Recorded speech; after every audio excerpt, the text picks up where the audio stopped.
الحمد لله نحمده ونستعينه ونستغفره ونؤمن به ونتوكل عليه ونعوذ بالله من شرور أنفسنا ومن سيئات أعمالنا من يهده الله فلا مضل له ومن يضلل فلا هادي له وأشهد أن لا إله إلا الله وحده لا شريك له أرسله بالحق بشيرا ونذيرا وداعيا إلى الله بإذنه وسراجا منيرا أما بعد فأعوذ بالله من الشيطان الرجيم بسم الله الرحمن الرحيم قل إن صلاتي ونسكي ومحياي ومماتي لله رب العالمين وقال تعالى إذ قربا قربانا فتقبل من أحدهما ولم يتقبل من الآخر قال لأقتلنك قال إنما يتقبل الله من المتقين وقال تعالى فكلوا منها وأطعموا البائس الفقير الحمد لله সমস্ত প্রশংসা যাবতীয় গুণগান সেই আল্লাহ রাব্বুল আলামিনের জন্য, যে মহান রব্বুল আলামিন প্রতি সপ্তাহের ন্যায় এই সপ্তাহেও যে আল্লাহ রাব্বুল আলামিন দুনিয়ার সমস্ত ব্যস্ততাকে অপেক্ষা করে, যে আল্লাহ রাব্বুল আলামিন দুনিয়ার সমস্ত কাজ থেকে ফারেক করে, দুনিয়ার সমস্ত ব্যস্ততা থেকে দূরে রেখে সেই মহান রব্বুল আলামিনের মহান হুকুম, মহান আদেশ জুমার দিন জুমার সালাত আদায় করার জন্য, জুমার সালাত আদায় করার উদ্দেশ্যে যে আল্লাহ রাব্বুল আলামিন আমাদেরকে মেহেরবানি করেছেন, দয়া করেছেন, মায়া করেছেন, মসজিদে আগে আগে এসে বসে কিছু কথা বলার এবং কিছু কথা শ্রবণ করার মতন তৌফিক এনায়েত করেছেন,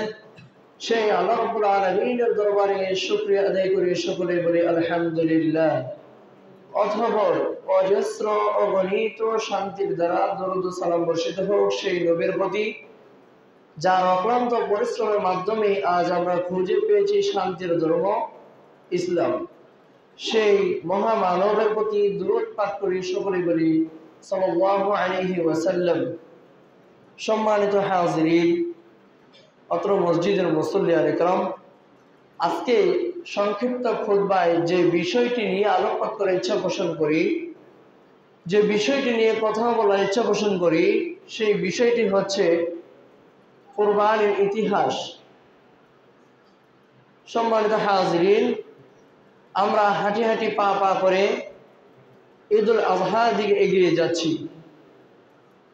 তাই এই ঈদুল আজহাতে আমাদের করণীয় কি এবং কোরবানির বিধান কি, কোরবানির বিধান কোথা থেকে এসেছে এবং এটা পালন করলে আমাদের উপকার কি, সে বিষয়ে মহাগ্রন্থ আল কুরআনুল কারীম এবং সাইয়্যিদুল মুরসালিন নবীনা মুহাম্মদ সাল্লাল্লাহু আলাইহি ওয়াসাল্লামের হাদিস গ্রন্থ থেকে অল্প কিছু বাণী আপনাদেরকে শুনিয়ে আজকের বক্তব্য এতে জানবো ইনশাআল্লাহ। ওয়া মা তাওফীকি ইল্লা বিল্লাহ, আলাইহি তাওয়াক্কালতু ওয়া ইলাইহি উনীব। সম্মানিত মুসল্লিয়ান ইকরাম, কুরবানির বিধান, কুরবানির বিষয় তা আল্লাহ রাব্বুল আলামিনের এক হুকুম, আল্লাহ রাব্বুল আলামিনের এক আদেশ। কুরবানির মাধ্যমে, কুরবান করার মাধ্যমে মহান রবের সন্তুষ্টি লাভ করা যায়, নিজেকে গুনাহমুক্ত করা যায়, নিজেকে পাপ মুক্ত করা যায়। তো সর্বপ্রথম আমরা কোরআনের আলোকে আমরা দেখব, কোরআনের আলোকে মহান রব্বুল আলামিন এই কুরবানির বিষয়ে কি বলেছেন। সম্মানিত হাজিরিন, কোরবান শব্দটি হচ্ছে ফারসি অথবা উর্দু, এর আরবিতে হচ্ছে কুরবানুন, যার অর্থ হচ্ছে নৈকট্য লাভ করা বা নৈকট্য অর্জন করা। অর্থাৎ পারিভাষিক অর্থ হচ্ছে যে আল্লাহ তাআলাকে রাজি এবং খুশি করার জন্যে, আল্লাহ তাআলাকে সন্তুষ্ট করার জন্যে যেই বস্তুটাকে জবাই করা হয়, যেই বস্তুটাকে কোরবানি করা হয়, যেই বস্তু আল্লাহকে রাজি এবং খুশি করার জন্যেই কোরবানি করা হয়, জবাই করা হয়, তাকে কোরবানি বলা হয়। অর্থাৎ আমরা ঈদুল আজহাতে যে বস্তুগুলো আল্লাহ তাআলাকে রাজি এবং খুশি করার জন্যেই জবাই করব, সেটাই কি হবে? কোরবানি হবে। এবং আমরা যদি দেখি যে আল কোরআনের আলোতে মহান রব্বুল আলামিন কি বলেছেন, যে আল্লাহ রব্বুল আলামিন সৃষ্টির সূচনা থেকে এই কুরবানির বিষয়টি তুলে ধরেছেন। যে সাইয়েদনা আদম আলাইহিস সালাতু ওয়াস সালামের দুইজন সন্তান ছিল, যাদের নাম ছিল হাবিল এবং কাবিল। তাদের মধ্য থেকে কি হয়েছে, আমাদের মাঝে কোরবানিটা এসেছে। এবং এই কোরবানি আসার পরে এই কোরবান করার জন্যে আল্লাহ রাব্বুল আলামিন অনেক অনেক নবী রাসূলকে কি করেছেন, এই কোরবানির বিষয়ে কি করেছেন, তাদেরকে সতর্কতা দিয়েছেন এবং তাদেরকে এই কোরবানির বিষয়ে তাদের ইমানের কতটুকু জজবা, ইমানের কতটুকু চেতনা, সেটা আল্লাহ রাব্বুল আলামিন পরীক্ষা করেছেন। ঠিক অনুরূপভাবে আল্লাহ রাব্বুল আলামিন হাবিল এবং কাবিলকে কুরবানির আদেশ দেন এবং এমন একটি আয়াত আল্লাহ রাব্বুল আলামিন নাযিল করেছেন সূরাতুল মাইদার 27 নম্বর আয়াত। আল্লাহ রাব্বুল আলামিন বলেন যে ইয করবা কুরবানান ফাতুকব্বিলা মিন আহাদিহিমা ওয়া লাম ইউতাকাব্বাল মিনাল আখার, যে যখন তারা উভয় কুরবানি করেছিল, যখন হাবিল এবং কাবিল তারা দুইজনেই কুরবানি করেছিল, আল্লাহ তাআলার মহান হুকুম, মহান আদেশটি পালন করেছিলেন, তখন রব্বুল আলামিন তাদের একজনের কুরবানি কবুল করেছিলেন এবং অপরজনের কুরবানি কবুল করেন নাই। তো একজনের কুরবানি মহান রব্বুল আলামিন কি জন্য কবুল করলেন আর আরেকজনের কুরবানি কি জন্য কবুল করলেন না? তো তাদের দুজনের মধ্যে যখন একজন কুরবানি করেছে এই নিয়ত করে যে তার কুরবানিটা হবে, তার ওই জবাই করবে যে পশুটা, বা ওই সময় ভিন্ন রকম একটা পদ্ধতি ছিল, নিয়ম ছিল, সেই পদ্ধতি অবলম্বন করে তারা তাদের কুরবানিটাকে করেছিল। যে আল্লাহ রাব্বুল আলামিন তাদেরকে যখন কুরবানির আদেশ দেন, তখন একজনের উদ্দেশ্য ছিল যে সে কুরবানি দিবে একমাত্র রবের সন্তুষ্টি অর্জনের জন্য, সে কুরবানি করবে রবকে রাজি এবং খুশি করার জন্য। এবং অপরজনের ইচ্ছা ছিল যে সে কুরবানি করবে হয়তোবা তার পশুর মাংস খাওয়ার জন্য অথবা কোনো দুনিয়াবি কোনো কাজের উদ্দেশ্যে। তো আল্লাহ রাব্বুল আলামিন যে ব্যক্তি কুরবানি করেছিল যে তার রবকে রাজি এবং খুশি করার জন্য, তার কুরবানিটাকে কবুল করলেন, তার কুরবানিটাকে গ্রহণ করলেন। এবং দ্বিতীয়জন যে ব্যক্তি, অর্থাৎ দুনিয়ার কোনো লোভ লালসায়, দুনিয়ার কোনো দুঃখ বালিশতার জন্য সে কুরবানি করেছিল, তার কুরবানি মহান রব্বুল আলামিন গ্রহণ করেন নাই। অর্থাৎ এই আয়াত থেকে আমাদের এটা শিক্ষা, আমরা এটাই বুঝতে পারি যে কুরবানি যখন আমরা করব, তখন অবশ্যই আমাদের কুরবানিটা একমাত্র রবকে রাজি এবং খুশি করার জন্যই কুরবানিটা করতে হবে। শুধু তাই নয়, যে আল্লাহ রাব্বুল আলামিন সূরাতুল আনআমের 162 এবং 63 নম্বর আয়াতে ঘোষণা দিয়ে বলেন যে কুল ইন্না সালাতি ওয়া নুসুকি ওয়া মাহইয়ায়া ওয়া মামাতি লিল্লাহি রাব্বিল আলামিন, যে কুল, হে নবী আপনি বলুন, ইন্না সালাতি, নিশ্চয় আমার সালাত, ওয়া নুসুকি এবং আমার কুরবানি, ওয়া মাহইয়ায়া ওয়া মামাতি এবং আমার জীবন এবং আমার মরণ, লিল্লাহি রাব্বিল আলামিন, একমাত্র রবের জন্য।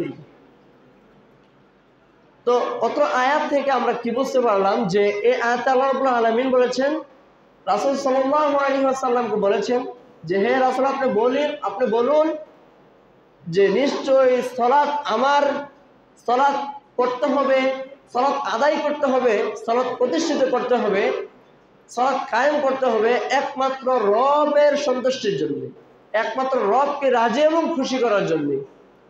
যদি এখানে আমাদের নিয়তটা এমন হয় যে আমরা সালাত কায়েম করছি বা সালাত প্রতিষ্ঠা করছি বা সালাত আদায় করছি যে কোনো মানুষকে সন্তুষ্টি করার জন্যে বা কাউকে পাওয়ার উদ্দেশ্যে বা কাউকে দেখানোর জন্যে, তাহলে এটা হয়ে যাবে রিয়া, অর্থাৎ লোক দেখানো আমল।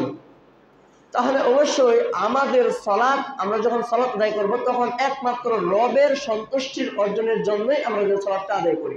ওয়ানুসুকি, এবং যখন আমরা কুরবানি করব, সামনে আমাদের কুরবানির ঈদ আসতেছে, যখন আমরা কুরবানি করব তখন আমাদেরকে অবশ্যই অবশ্যই সেই ইব্রাহিমী চেতনা আমাদের মধ্যে থাকতে হবে যে মহান রব্বুল আলামিনকে সন্তুষ্ট করার জন্য নিজের সন্তানকে পর্যন্ত কুরবানি করতে বাধ্য হয়েছিলেন, কুরবানি করার জন্য উন্মুক্ত করে দিয়েছিলেন।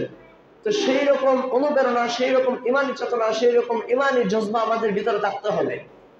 কিন্তু বর্তমান প্রেক্ষাপট বা বর্তমান সময়ে যা আমরা লক্ষ্য করে দেখতে পারি যে সেই ইব্রাহিম আলাইহিস সালামের ইমানি চেতনা তো দূরের কথা, মানুষ এখন কুরবানির ঈদ আসলে সে চেষ্টা করে, অনেক মানুষ আছে যে মানুষকে দেখানোর জন্যেই সেই ইবাদতগুলি করে। যখন কোনো পশু ক্রয় করতে যায়, পশুর ভিডিও ধারণ করে, পশুর ক্রয় করার সময় কত টাকা দিয়ে ক্রয় করলো, অর্থাৎ সে মানুষের কাছে প্রকাশ করে বেড়ায়, অর্থাৎ সে মানুষকে দেখানোর জন্যই এরকম করে। তো আমরা সবসময় সচেতন থাকব যেই এত বড় একটা পশু আমরা জবাহ করব, এত বড় একটা পশু আমরা আমাদের জীবনের হালাল উপার্জন দিয়ে ক্রয় করব, সেই পশু জবাহ করে যেই নেকিটা অর্জন হবে, সেই নেকির বিনিময়ে যেন আমাদের গুনাহ আমাদের আমল নামায় না চলে আসে। আমাদের গুনাহ কীভাবে চলে আসবে? যখন আপনি পশুটা ক্রয় করবেন, যখন আপনি মানুষের কাছে বলে বেড়াবেন যে আমি 5 লক্ষ টাকা দিয়ে গরু ক্রয় করেছি, আমি 10 লক্ষ টাকা দিয়ে উট ক্রয় করেছি, তো এটা মানুষকে দেখানোর জন্যে আপনার ভিতরে এরকম একটা ইমানি চেতনা চলে আসবে, ইমানের একটা অন্যরকম একটা চলে আসবে।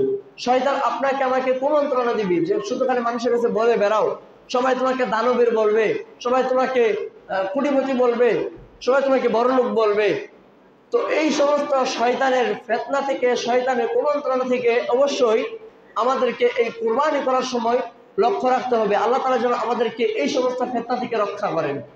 সম্মানিত হাজরিন, শুধু তাই নয় যে আমরা যদি লক্ষ্য করি তাহলে আমরা দেখতে পারবো আল্লাহ রাব্বুল আলামিন তার এই মহান আদেশ, মহান এই হুকুম পালন করার জন্যে বিভিন্ন সূরায়, বিভিন্ন রকমের মহাগ্রন্থ আল কুরআনুল কারীমে অসংখ্য আয়াত নাজিল করেছেন।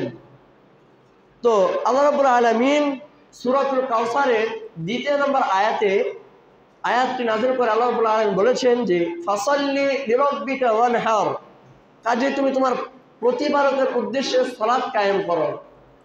তুমি যে সালাত আদায় করবে, তো একটা জিনিস লক্ষ্য করেন যে যতগুলো আয়াত নাজিল করেছেন আল্লাহ রাব্বুল আলামিন সালাতকে অপেক্ষা করে, সালাতকে সামনে রেখে, সেই সালাতের পরে হয়তো যাকাতের কথা উল্লেখ করেছেন আর নয়তো কুরবানির কথা উল্লেখ করেছেন। অধিকাংশ আয়াত যেগুলো সালাতের কথা আগে বলেছেন তারপরে যাকাতের কথা বলেছেন, যেমন আকিমুস সালাতা ওয়া আতুজ যাকাত, তুমি সালাত কায়েম করো এবং যাকাত প্রদান করো। ঠিক অনুরূপভাবে আল্লাহ রাব্বুল আলামিন এই সূরা কাউসারের 2 নম্বর আয়াতে বলেছেন ফাসাল্লি, তুমি সালাত কায়েম করো, সালাত প্রতিষ্ঠা করো, লিরাব্বিকা ওয়ানহার, এবং প্রতিপালককে সন্তুষ্ট করার জন্যে, রবের সন্তুষ্টি অর্জনের জন্যেই তুমি কুরবানি করো। শুধু তাই নয়, আল্লাহ রাব্বুল আলামিন বলেছেন সূরাতুল হজ্জের 37 নম্বর আয়াত আল্লাহ রাব্বুল আলামিন বলেন যে লা ইয়ানালুল্লাহা লুহুমুহা ওয়ালা দিমাউহা ওয়ালাকিন ইয়ানালুহুত তাকওয়া মিনকুম। আল্লাহ রাব্বুল আলামিন বলেন যখন বান্দা কুরবানি করবে, বান্দা পশু জবাই করবে, এই পশুর কোনো গোশত, কোনো রক্ত, চামড়া, এভরিথিং, গরুর যত কিছু আছে, একটা প্রাণীর, গরু অথবা উট অথবা দুম্বা অথবা বেড়া, এই বস্তুগুলির যত কিছু আছে শরীরের মধ্যে, মাংস থেকে শুরু করে হাড্ডি গোশত তার কোনো কিছুই আল্লাহ রাব্বুল আলামিনের দরবারে যায় না, সেগুলো আল্লাহ রাব্বুল আলামিন দেখেন না। আল্লাহ রাব্বুল আলামিন কি দেখেন? আল্লাহ রাব্বুল আলামিন এইটাই দেখেন যে যে ব্যক্তি কুরবানি করলো তার কলব, তার হৃদয়, যে সে যে কুরবানি করলো সে কি মানুষকে দেখানোর জন্য করলো নাকি রবের সন্তুষ্টি অর্জনের জন্য করলো। যদি রবের সন্তুষ্টি অর্জনের জন্য হয় তাহলে আল্লাহ রাব্বুল আলামিন এটা গ্রহণ করেন। আর আল্লাহ রাব্বুল আলামিনের কাছে শুধু একমাত্র রবের সন্তুষ্টি অর্জনের জন্য তার তাকওয়া, সেই তাকওয়াটা আল্লাহ রাব্বুল আলামিন দেখেন। সে যে গরু জবাই করলো, সে যে উট জবাই করলো, দুম্বা জবাই করলো, এই জবাই করা পশুর রক্ত, মাংস, চামড়া কোনো কিছু আল্লাহ রাব্বুল আলামিনের দরবারে যায় না, যায় শুধু আল্লাহ রাব্বুল আলামিন দেখেন শুধু তার হৃদয়, তার কলব, তার নিয়ত, তার তাকওয়া। তাহলে আমাদেরকে অবশ্যই অবশ্যই খেয়াল রাখতে হবে যে আমরা যেন যখন কুরবানি করব অবশ্যই আমরা যেন কুরবানির এই নিয়তটাকে অবশ্যই যেন আল্লাহ রাব্বুল আলামিনের জন্যই করি এবং কুরবানিটা যেন শুধুমাত্র আল্লাহ রাব্বুল আলামিনকে রাজি এবং খুশি করার জন্যই করি।